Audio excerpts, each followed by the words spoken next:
and welcome to the National Press Club. My name is Sonia Hilgren. I am president of the National Press Club and editor of Farm Journal. I'd like to welcome club members, their guests in the audience today, as those of you watching on C-SPAN, listening on National Public Radio, or the global internet network. Before introducing our head table, I would like to remind our members of upcoming events. Tomorrow, March 5th, Steve Case, the president of America Online, will talk about facing the challenges of the new global medium. On Friday, March 8th, Senator Alan Simpson, Republican from Wyoming, will reflect on the state of Congress as he completes his final year in the Senate. And on Thursday, March 14th, Mike Wallace of CBS News' 60 Minutes will be the speaker at our annual Freedom of Information Day luncheon. His topic will be corporate influence and freedom of the press. Transcripts and audio and videotapes of Press Club luncheons are available by calling 1-800-NPC-2334. If you have any questions for our speaker, please write them on the cards provided at your table and pass them up to me. I will ask as many as time permits. I'd now like to introduce our head table guests and ask them to stand briefly when their names are called. From your right, Brock Meeks, Wired Magazine; Joe Johns, NBC News; Jane Fullerton, Arkansas Democrat Gazette; Monroe Carmen, Editor-at-Large, Bloomberg Business News and past president of the National Press Club; Gary Blonston, Washington Bureau Chief, Knight Ridder Newspapers; Jacqueline Thomas, Washington Bureau Chief, Detroit News; Elaine Kmark, Senior Policy Advisor to the Vice President; Peggy Roberson, freelance journalist and chairman of the National Press Club Speakers Committee. We're going to skip over our speaker today for a moment. Michael Bloomberg, President and CEO, Bloomberg Business News; Clayton Boyce, Executive Editor, Research Recommendations, past President of the National Press Club and a member of the Press Club Speakers Committee, who arranged today's luncheon; Martin Tolchin, Editor and Publisher of The Hill; Barbara Baker Clark, Editorial Director, National Institute of Business Management; Lawrence McQuillan, Reuters; and Catalina Camilla, Dallas Morning News.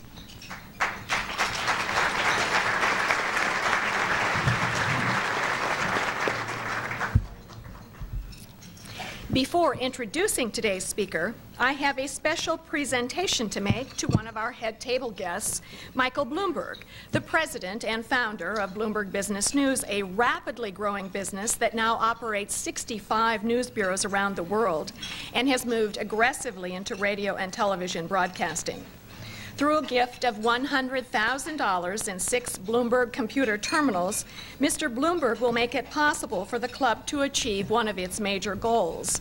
When it formally opens later this year, the Bloomberg Center for Electronic Journalism will be the nation's premier training facility for computer-assisted reporting. Mr. Bloomberg's contribution, coupled with a substantial gift from the Freedom Forum and smaller gifts from news organizations, will allow for renovation of the entire National Press Club library. It is appropriate that Mr. Bloomberg is being recognized at this particular luncheon because he is one of those who has fully exploited the new technologies that Vice President Gore has so often said are key to our future development as a nation and as a civilization. Mr. Bloomberg, I'm sorry, will you please come up here and get this certificate of appreciation from the National Press Club.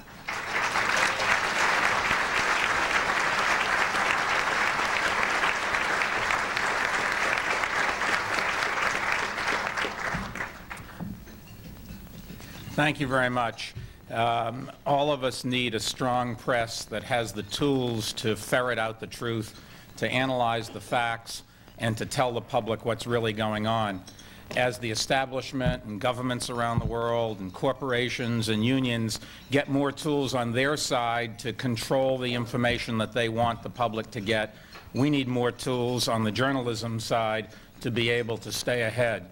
Bloomberg is happy to be a part of this. We think it's very important that journalists know how to use the tools, know what's available, know when they're appropriate, and have the training to go and get for this country and for the peoples of the world what we need. More information freely available. Thank you very much.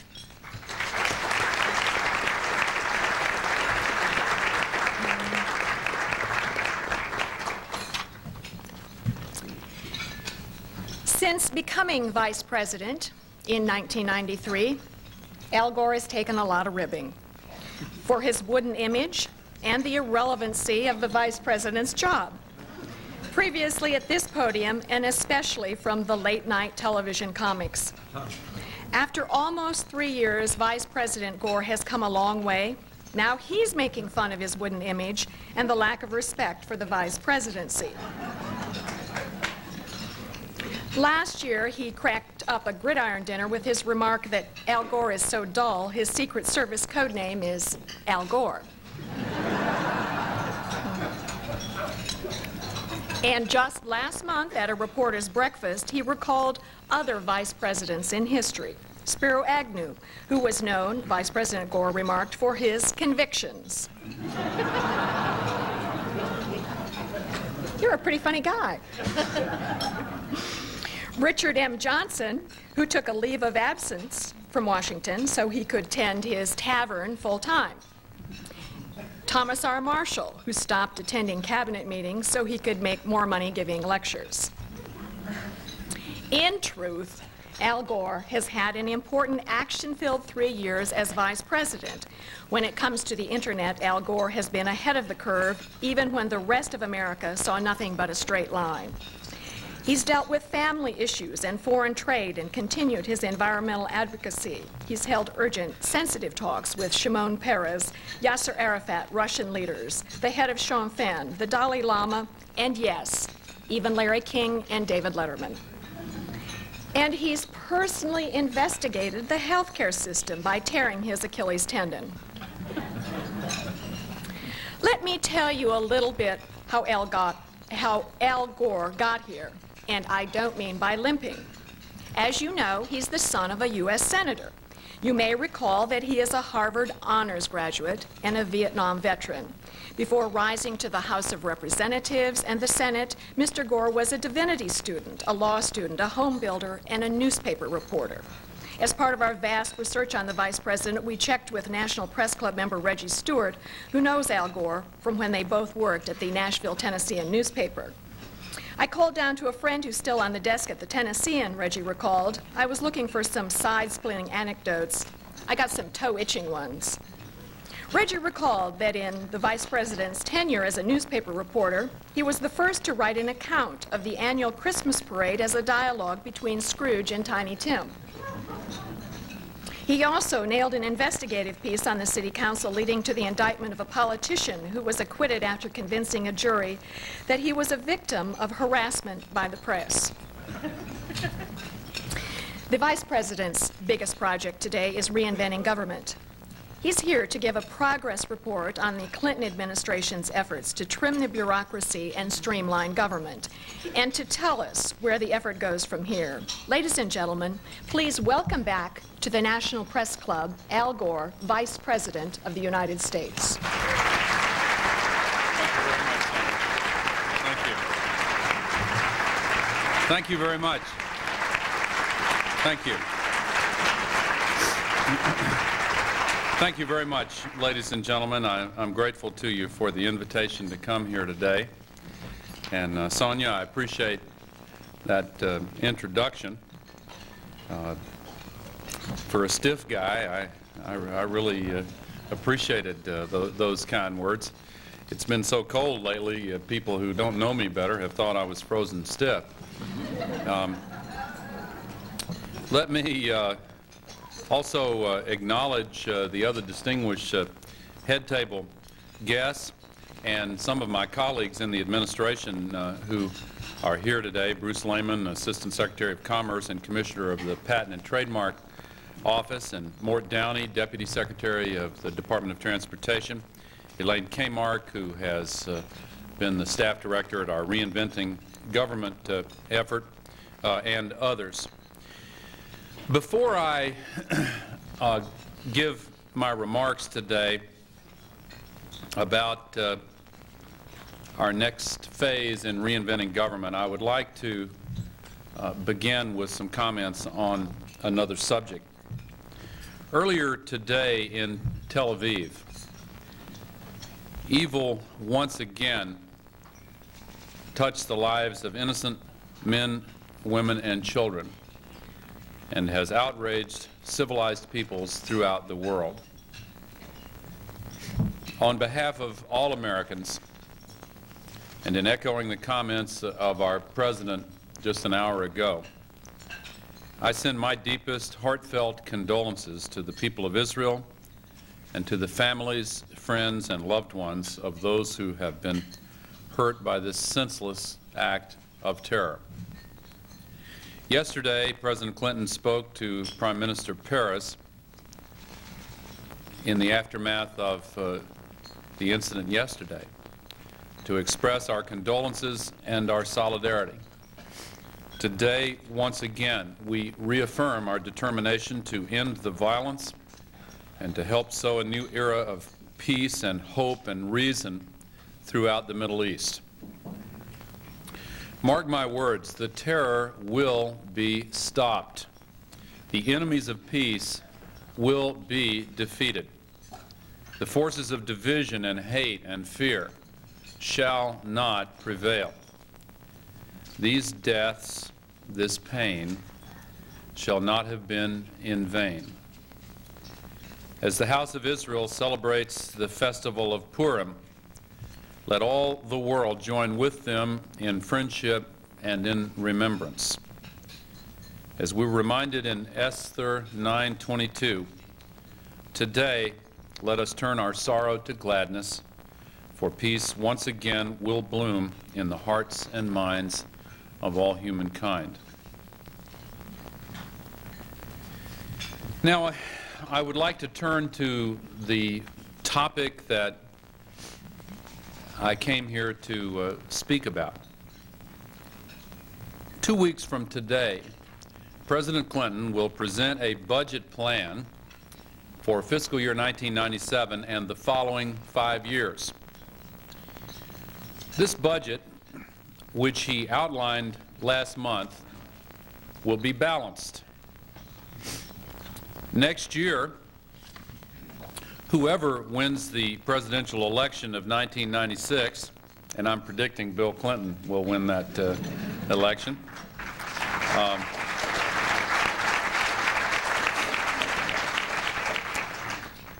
I appreciate the guests here, including some who share that sentiment. But whoever wins the election in the fall of '96 will present his budget plan for fiscal year 1998 and beyond, and that budget will also be balanced. And so it will go. Balanced budgets followed by balanced budgets. And when those of you here who are reporters cover the White House in the year 2001, 2015, maybe even 2050, chances are good that the President will present to Congress a budget plan in which government outlays do not exceed government revenues. I think we have witnessed the formation of a durable, bipartisan consensus that our nation must and will have a balanced budget. Of course, deep disagreements continue to divide President Clinton and the Congress, but these disputes do not concern whether to bring the budget into balance. They concern how to bring the budget into balance. Make no mistake, these how disagreements are vitally important. They illuminate profound differences in Democratic and Republican values. But still, amid all the huffing and puffing, one truth endures. Although we disagree on the route, we share a common destination. The budget will be balanced. Everybody might as well get used to that fact. For the first time in a generation, we live in a balanced budget age. And that new environment together with the birth of the information economy, the death of the Cold War, and an assortment of end-of-the-century jitters, has raised an old question with a new sense of urgency. How should the federal government operate? President Clinton identified this question early in his term, and 3 years ago he asked me to begin working on it. And I'm proud of what our federal employees have done to reinvent government. With their help, their ideas, their leadership, we are eliminating 16,000 pages of regulations. And by implementing the suggestions that federal employees who work on the front lines have been providing to us, suggestions that have never been heard clearly on a sustained basis before, and indeed have sometimes not even been offered because of the fear that those who stuck their necks out would get their heads chopped off. By hearing and implementing their suggestions, we have created the smallest government since the administration of President John F. Kennedy. Indeed, we have reduced the size of the federal workforce by more than 200,000 positions in the last 3 years. Because of our efforts and our partnership with federal employees, the government workforce as a percentage of the civilian workforce is now smaller than it has been since 1933. But we haven't just shrunk the size of the government. Again, in partnership with federal employees, we are actually making it work better. We've got a long way to go, and we understand that very well. I'm going to be talking about that today. But we have made progress, and we're beginning to make even more rapid progress. For example, when we came to office, the Federal Emergency Management Agency was a disaster. Now it's renowned for its assistance in response to disasters, praised on a bipartisan basis every time it is called upon to respond. The Social Security Administration now gives world-class service to our senior citizens. The Small Business Administration has reduced its size, cut its paperwork dramatically, and increased its loans. Compared to the steady growth of the bureaucracy year in and year out, which our country was accustomed to before Bill Clinton was elected president, these recent achievements, compiled over the last 3 years, represent a new pattern and are remarkable, although they have generally been unremarked upon. Now, that's not for a lack of trying on our part. In fact, I even wrote a book to showcase our success. None of the royalties go to me. They all go to establish cash awards for federal employees who perform at an excellent level in providing service to the public. But alas, unlike some other Washington potboilers, this book did not climb to the top of the bestseller list.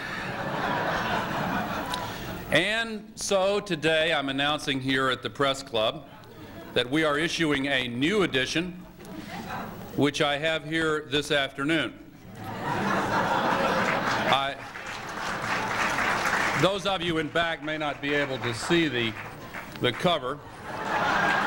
This is the new version of Common Sense Government.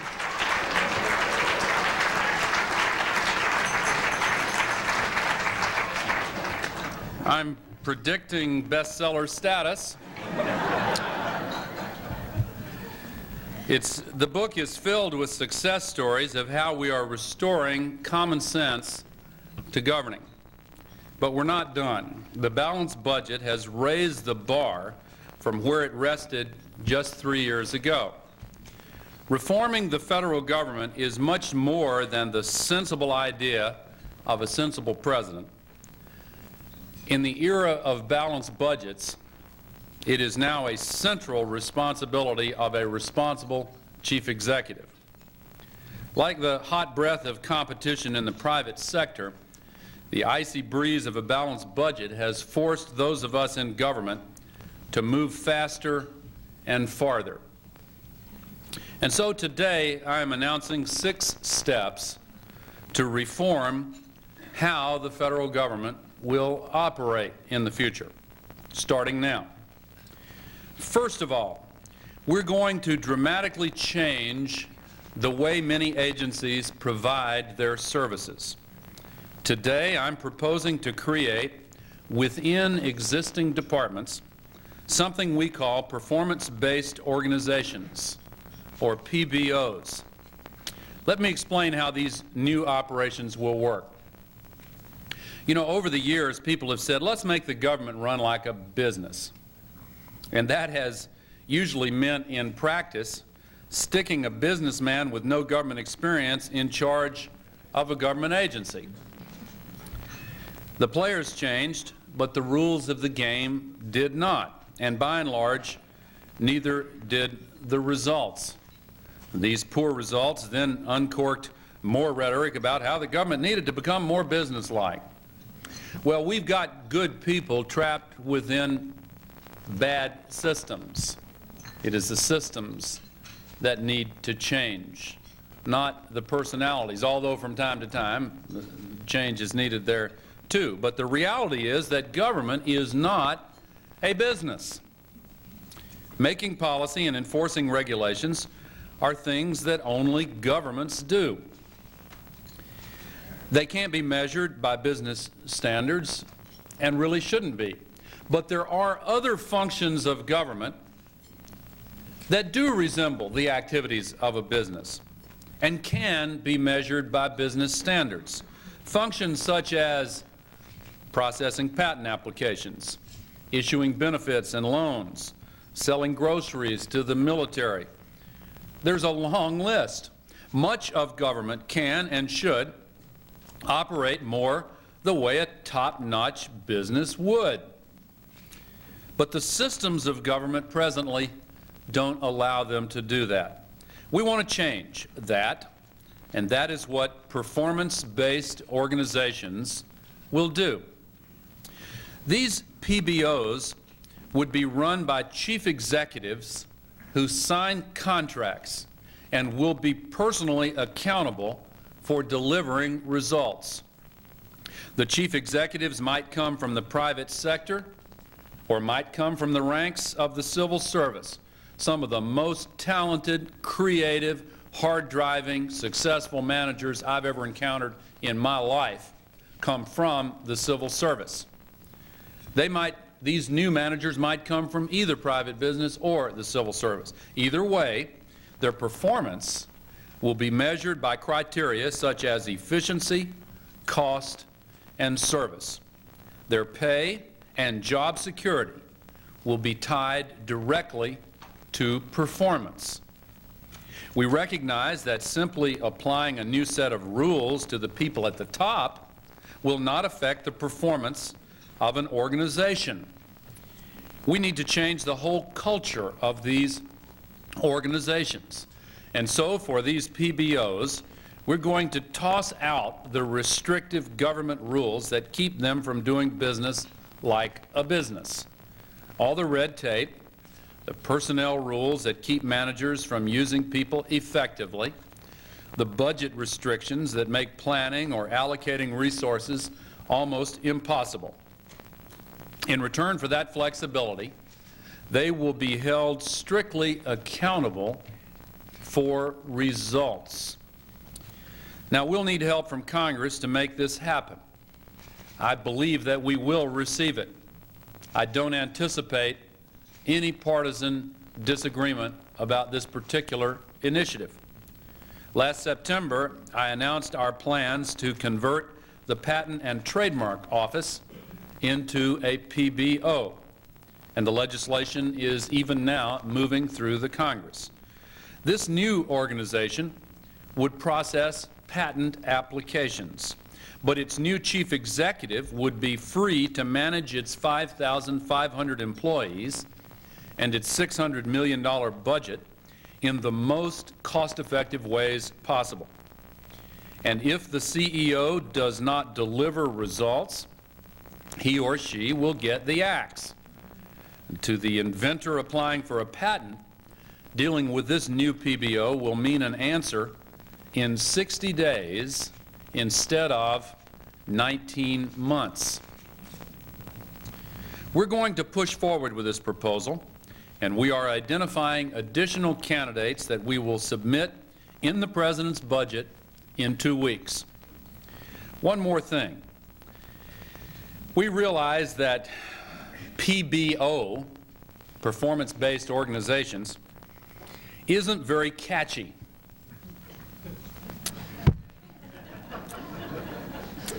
So, we're going to post a few alternative names in the newsroom section of the National Performance Review's Internet homepage, and we will let the people decide. Here are the initial choices: PBOs, charter agencies, service enterprises, Perform America, and of course, Sea Dogs.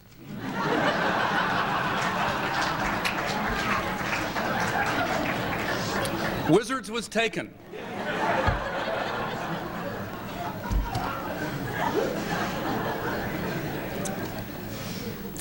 Let the voting begin, and the way to vote is to contact us on the internet at www.npr.gov and go to the newsroom. www.npr.gov. Okay. Now, the second step in reforming government for a balanced budget age is connected to the first step. So today, on behalf of President Clinton, I pledge that the federal government will, in this calendar year, deliver visible, recognizable, and measurable improvements in customer service. The President has asked 11 agencies to lead this effort as his customer service vanguard. With the commitments made by these agencies, 23 million taxpayers will be able to file their tax returns by telephone. A postcard is too much trouble. Veterans will get more timely delivery of service.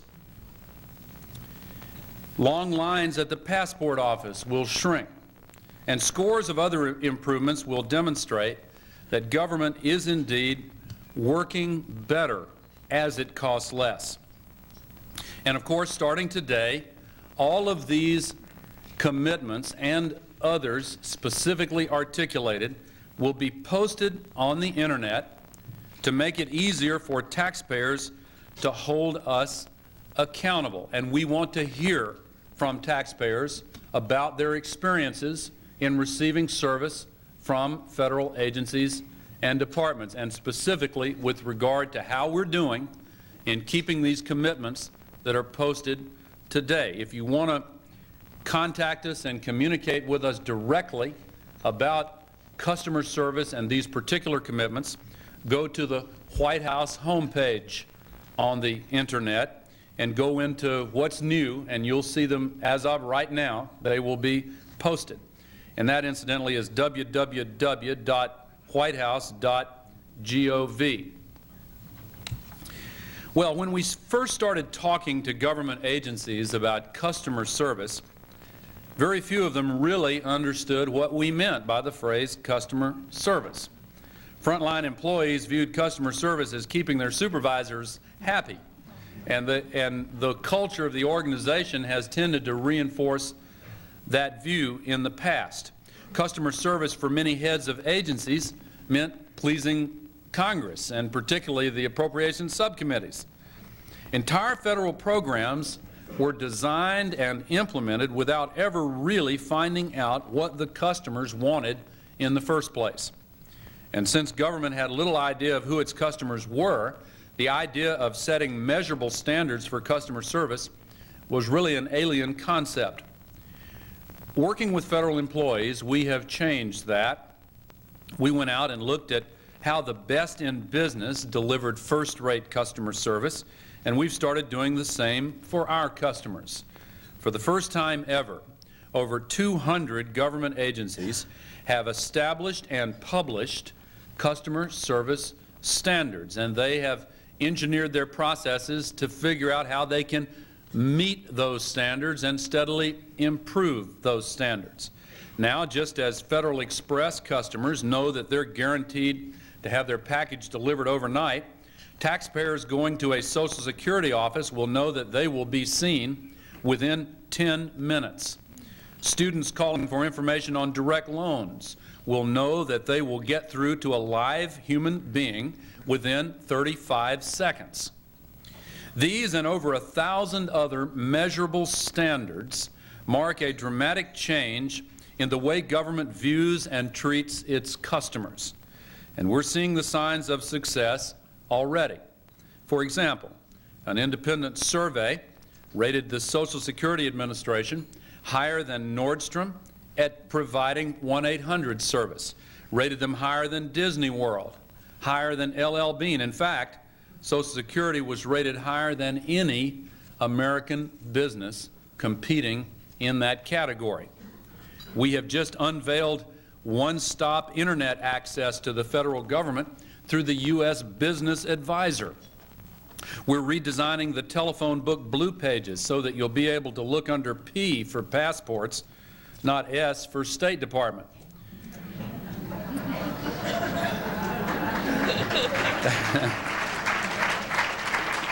And we've challenged all agencies by setting a goal that everyone in America will know that government service is better.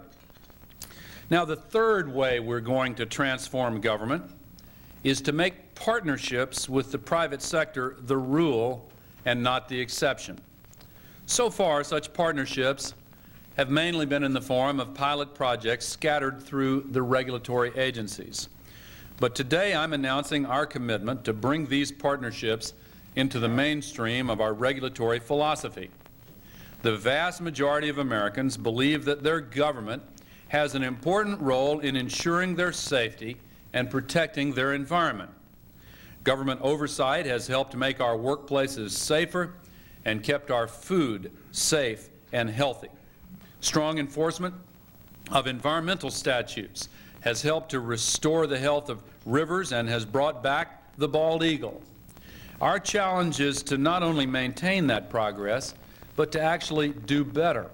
We know that regulatory agencies can do better by focusing on results rather than process. We've seen it work. In Maine, OSHA realized that all of its fines and penalties on businesses that were not complying with workplace safety and workplace health and safety rules, all of the fines and penalties were producing a lot of income, but they weren't producing any improvement in workplace safety. So they abandoned the old way of doing business and formed alliances with management and labor and focused on results. Well, now, by focusing on results, they've identified and corrected 14 times as many hazards than they did the old way. Productivity is up, and most importantly, injuries in the workplace are down by 1/3 in their jurisdiction. In Miami, the Customs Service used to force companies to spend as much time on government paperwork as on their business. One company had to fill out 700,000 forms each year. Then, Customs sat down with these firms and figured out what was really needed and what wasn't. Now that company files 1 form per month. By getting smarter, Customs has been able to confiscate more illegal drugs, seizures are way up, while at the same time helping legitimate businesses grow. And the people who were waiting in lines getting off international airline flights are moving through much faster than before. As a matter of fact, their complaint now is that they're having to wait to get their baggage. And so the airlines are getting their baggage handlers together and challenging them to reinvent the way they handle that job so they can be good enough for government work. Through programs such as Project XL, Green Lights, and 3350, we have seen the Environmental Protection Agency and hundreds of companies team up to keep 1 billion pounds of pollutants from being emitted into the air. We've said if you can get the job done cleaner and cheaper, then go to it and throw the rule book away. Give us a way to measure your progress toward exceeding the goal you've committed to exceed. Why are these partnerships working? Well, because they're focused on results. The goal is to reduce injuries, stop drugs, cut emissions, not to make sure that businesses are penciling in the proper lines on the proper forms. And they're working because government and industry are joining hands, not locking horns. Government recognizes that many corporate leaders share the same goals and are interested in working cooperatively to achieve them. And because they know their businesses far better than the government ever could, they also know best how to attack their own problems, using all of the innovation characteristic of the private sector. Treating them as adversaries wastes those positive inclinations, and it stretches federal resources thin instead of focusing them on the biggest problems. These partnerships will be new for many of us in government and in industry. Old habits are sometimes hard to break, and this new approach will not be without some bumps. But we've seen it work, and we're going to make it happen. Now, fourth, as we build partnerships with industry, the fourth step in reforming government for a balanced budget age is to forge new relationships with communities. So today, I'm announcing that every time a grant program comes up for reauthorization, we will ask Congress to turn it into a performance partnership and, if necessary, consolidate it with other programs. At the moment, there are more than 600 separate federal grant programs, each with its own rules and requirements. We're going to shift their focus again from process to performance. Together, federal, state, and local governments will set the goals, and then communities will decide how best to meet them. The goals are to produce better results, to increase accountability to the public for outcomes, to reduce red tape and micromanagement, to provide greater flexibility in how services are designed and delivered. Here's an example. Among those 600-plus grant programs are a number relating to child immunization. Some provide funds for separate vaccines. Some provide funds for public awareness. Some provide funds to help get children to the clinic so that they can get the vaccines that their parents have learned about. But the goal of the child immunization program ought to be to increase the percentage of 2-year-olds who have all their shots. The President's 1996 budget began this push by calling for the consolidation of 271 diverse grant programs into 27 performance partnership grants. We have created 105 empowerment zones and enterprise communities to better focus on local needs. And we've started signing agreements with states to create these new partnerships. We entered into such a new partnership with Oregon in 1994 to promote healthier children, more stable families, and a higher skill workforce. Just last week, I went to Connecticut to enter into a similar partnership to improve that state's poorest communities through economic development and neighborhood revitalization approached in a brand new partnership context. Over the next year, we will expand these partnerships across the country. The fifth step in reforming government for a balanced budget age is to establish a single point of contact for communities in their dealings with the federal government.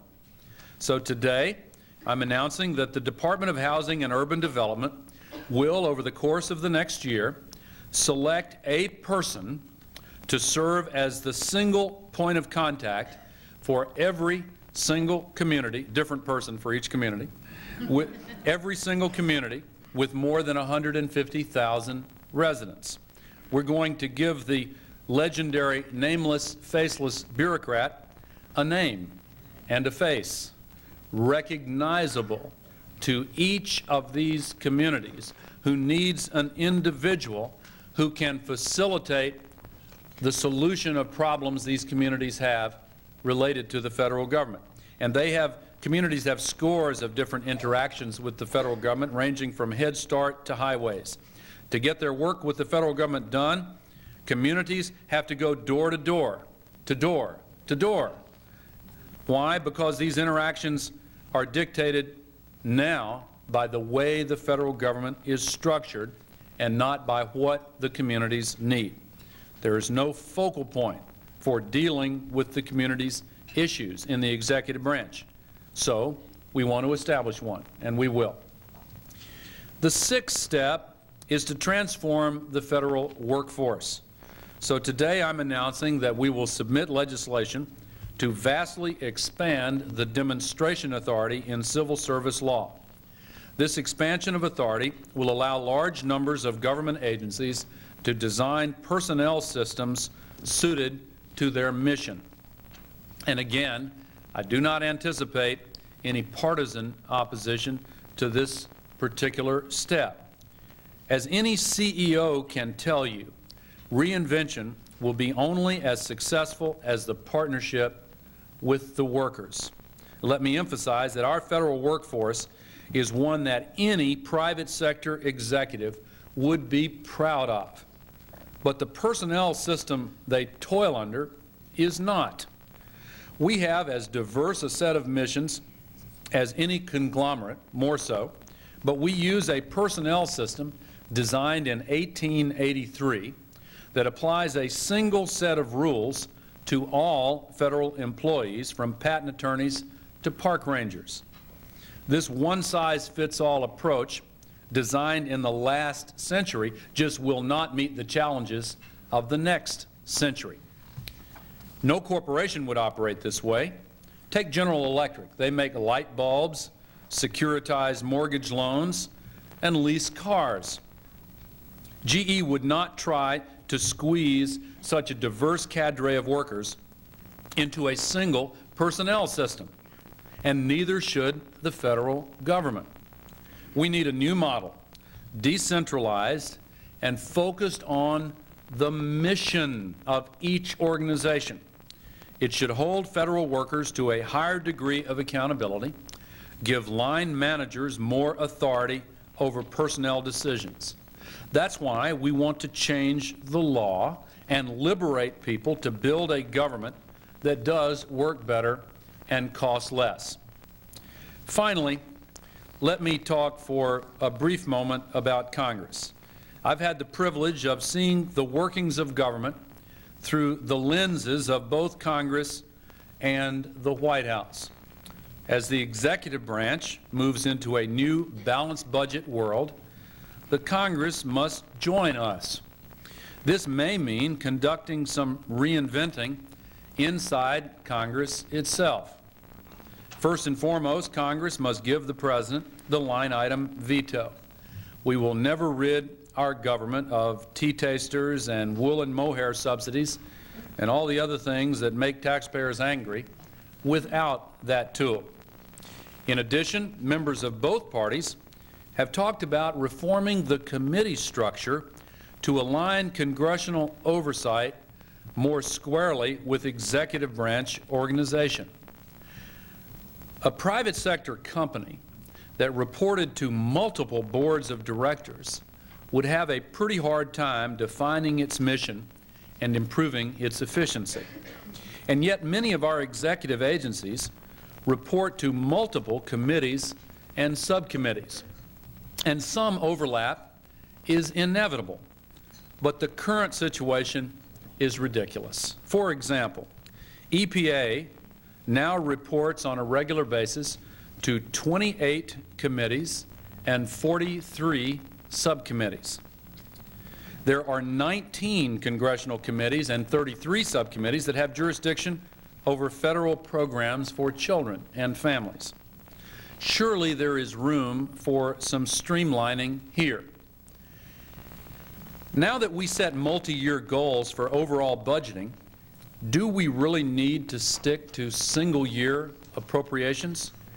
Can we move to more multi-year appropriations so that government managers have a more stable environment in which to plan and to invest, and so that all of the local and state governments that wait each year for the federal government to conclude its annual appropriations can also have some more flexibility to plan ahead? These are contentious issues, I know, and I'm sure there are other equally intriguing ideas out there. Again, members of both parties in the Congress have put forward some interesting and sound reform proposals. But the point I want to make is that now is the time for Congress to join us in this effort. 2 years ago, Congress passed and President Clinton signed the Government Performance and Results Act. This historic piece of legislation, which had bipartisan support, sets us on a path to a performance-based government. What Congress has passed for the executive branch should be matched by its own internal reexamination. In closing, let me say that today I've outlined 6 ways that we can fundamentally change government to make it work better and cost less. And if we do all these things, we can balance the budget and protect the priorities of the American people. If we don't do these things, we'll balance the budget anyway. But ordinary people could suffer, and trust in public institutions could further erode. The landscape has indeed been reconfigured. As the President said in his State of the Union address last month, the era of big government is over. But the dusk of big government need not bring the dawn of a fend-for-yourself society. And in many ways, the elections of 1996 will boil down to a choice. Do we abandon the old way of governing, or do we abandon the old-fashioned values that underpin self-government? We think the choice is clear. Let the hard work continue. Thank you very much. Okay. Thank you.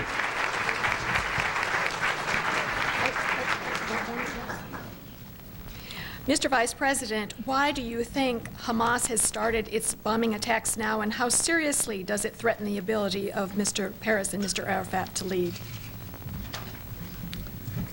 Well, I think it's obvious why the bombing attacks have resumed. These terrorists want to kill the peace process. They don't want peace. They want conflict, violence, and suffering. They believe the best way to end the chance for peace is by resuming the violence and bloodshed. It is a manifestation of pure evil. We must prevent them from gaining their objective by creating the conditions that improve the chances for success in the peace process. The United States will stand with Israel, always, and especially now in the face of this renewed terror.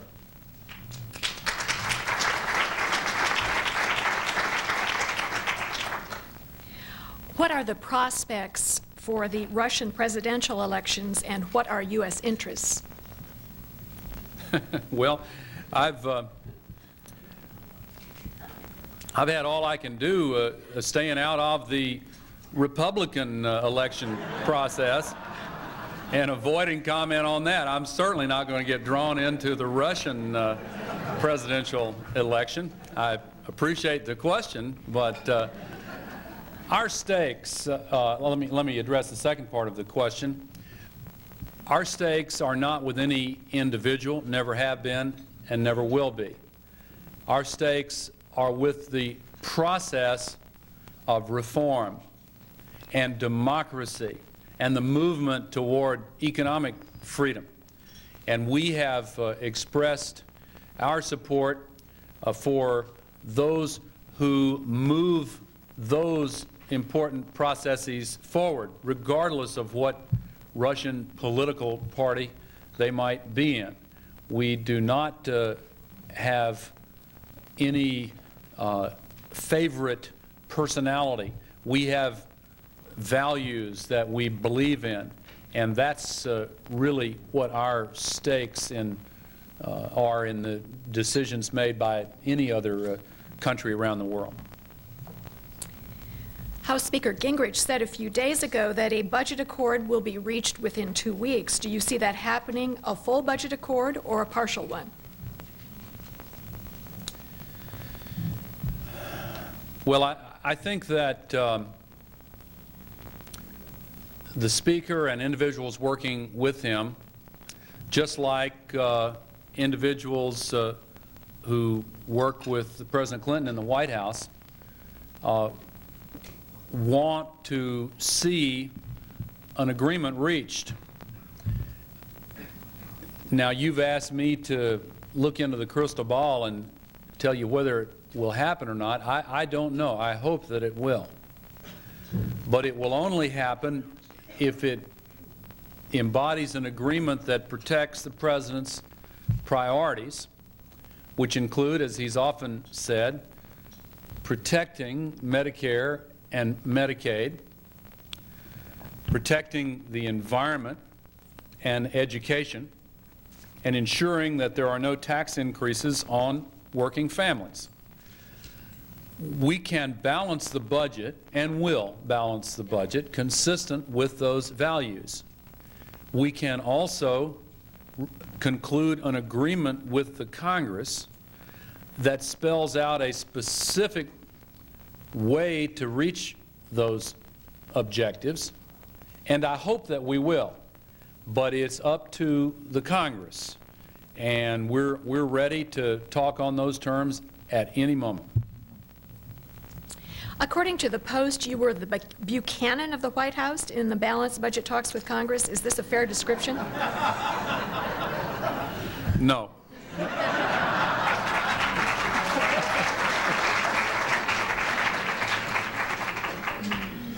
Anything else I say would get me into trouble. Looking at the question as objectively as you can, don't we have the Republicans to thank for these next several decades of balanced budgets? No. Absolutely not. Look at the rhetoric and look at the results. Don't be misled by the rhetoric. Concentrate instead on the results. What we saw under 12 years of Republican rule was a quadrupling of the debt and the creation of annual budget deficits of $300 billion a year as far as the eye could see. That was a catastrophe for America.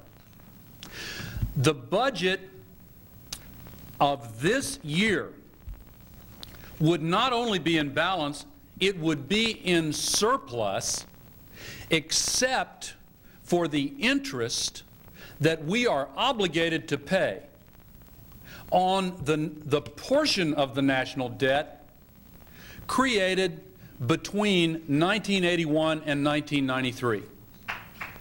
That is a fact. That is a fact. I want to make it clear to the C-SPAN audience that the applause is not coming from these objective journalists assembled here from news organizations, but rather from the guests who have taken the time to look at the facts and who are not, what I meant to say was, who are not obligated to be nonpartisan. But seriously, that is a striking statistic. You can take all of the national debt up until 1981, and we can pay the interest on that every year fine with no problem. You just take the Reagan-Bush portion of what we have borrowed during the previous 12 years, and the interest on that one portion of the debt now is much larger than our annual budget deficit. So while the deficits increased each year during the Republican administrations, under President Clinton, the deficit has come down 3 years in a row for the first time since Harry Truman was president. It has now been cut in half in absolute terms and as a percentage of our gross domestic product.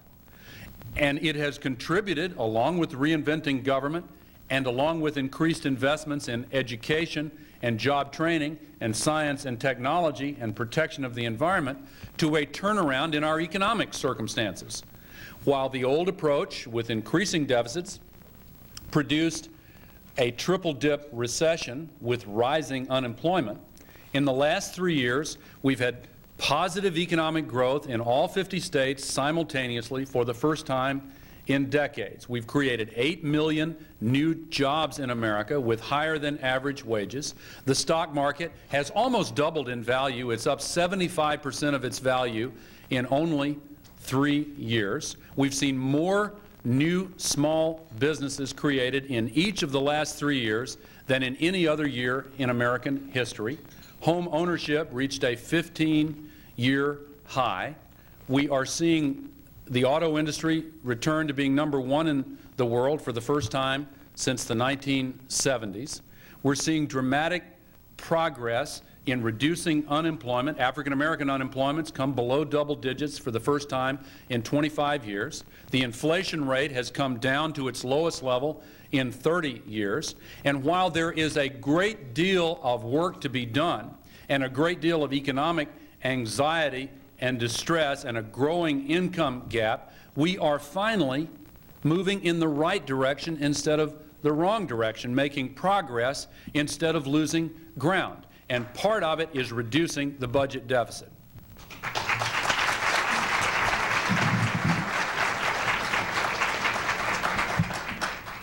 Before I ask the last question, I would like to present you with a National Press Club mug. A mug? A mug. A mug. And a certificate of appreciation. Thank you. And I would like to know, why don't you call this new organization the Bullets?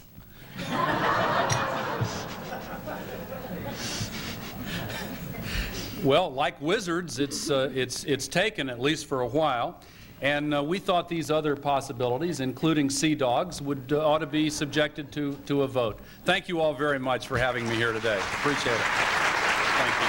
Appreciate it.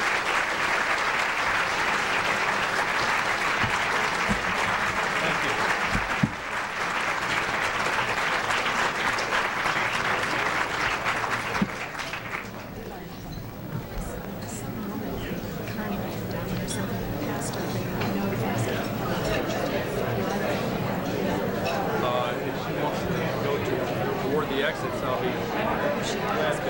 Thank you again for what you're doing here.